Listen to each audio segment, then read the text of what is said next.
Does you or your child want to get a band 6 in the HSC Standard Math exams, but you just don't know how?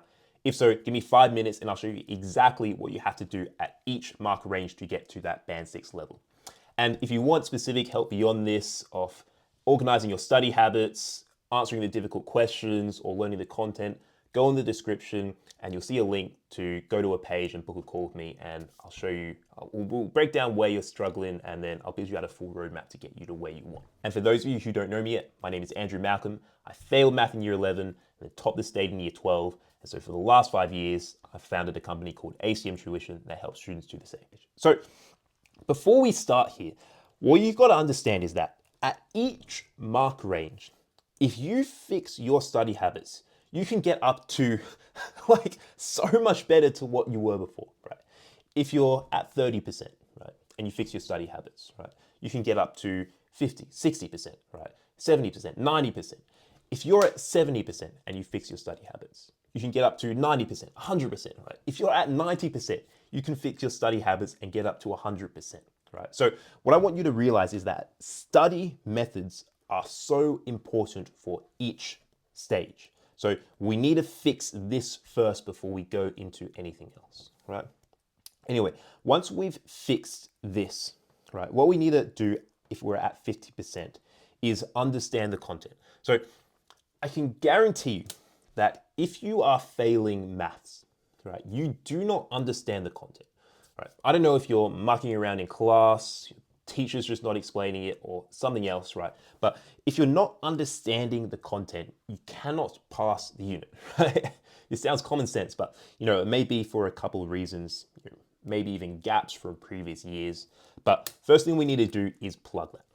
I guarantee if you just spend all your time just understanding the content, not even doing any practice papers or specific exam revision, but if you just spend your time understanding the content, you can get up to 60%, right? So that's what you need to focus on if you're specifically failing the exam, right? The next stage is if you're getting 50 to 70%. And for this, we need to focus on 3 things. First one is algebra, right? And I guarantee, like, anytime a student comes to me and they're sitting in this range, 50 to 70%, right? I immediately say, hey, we're going to do a test on your algebra. And it always comes back that they need to improve it, right? And that's the first thing we focus on. Now, why is that? Algebra is the foundation of math in year 11 and 12, right?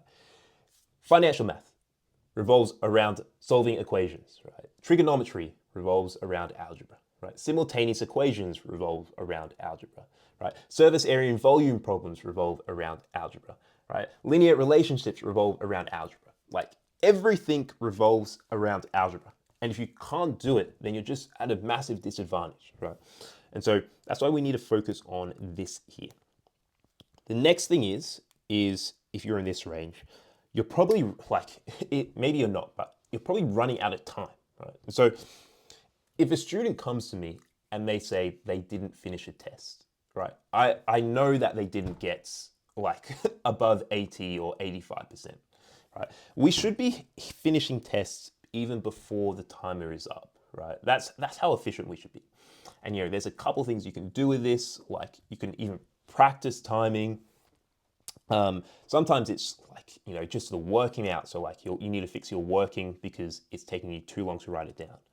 Sometimes it's just students just stare at a question for too long. And so they end up just wasting time with just nothing, right? And so that's the next thing we need to fix is running out of time, right? So these two. The last part of getting out of this stage is translating the content into the exam. And so what a lot of students find is that they understand this, so they can get up to that 60% mark. But after that point, right, we need to actually know how to apply that content to those specific exam style questions, specific HSC questions, right? And so a lot of this is just about translating that knowledge, into, for example, my 3 watts 1 house system, if you see my video on how to solve wordy questions, right? And so all of this is like, can we translate this content into the exam? That's what we need to work on and build up upon to get to that next level, right?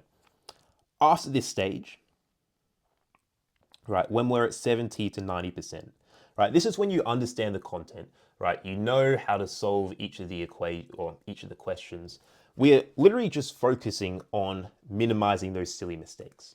And so why this is so important is because a lot of students, when they're, in this range, right, like they get everything right, but they just make small, silly mistakes, right?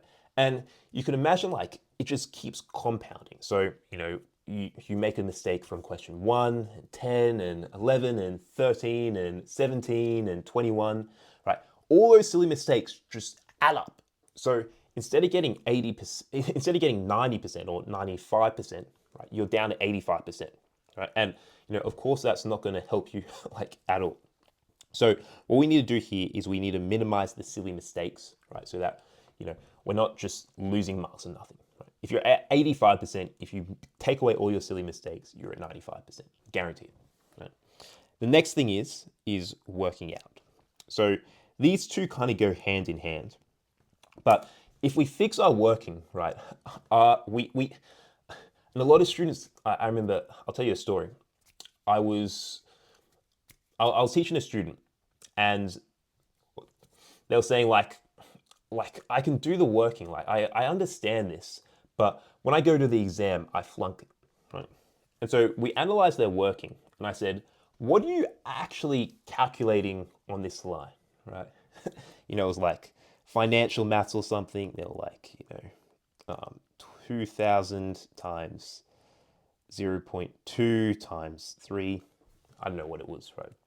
But they're like, I asked them what they're calculating on that line, and they're like I don't know.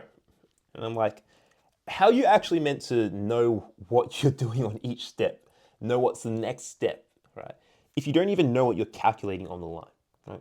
So this is just an example, but with working, we need to make sure we understand what we're doing and everything's structured in a way that if we look back at it, we can understand it and we can read it, right? And so those are the two big things that go kind of hand in hand here.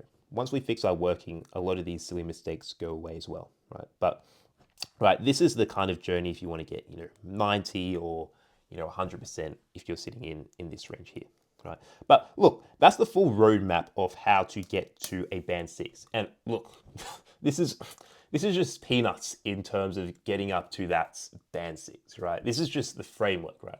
There's we've got to actually fix all of these, right? And it's different for everyone as well. So if you want my help in doing that, go into the description and see the link, right? It's a link to book a call with me, and I'll see exactly where you're falling on here, exactly what you need to work on specifically, and I'll build you out a full roadmap to get to that band 6 and even 100% if you want that. So click the link in the description and book a call there, and I'll see you on that call.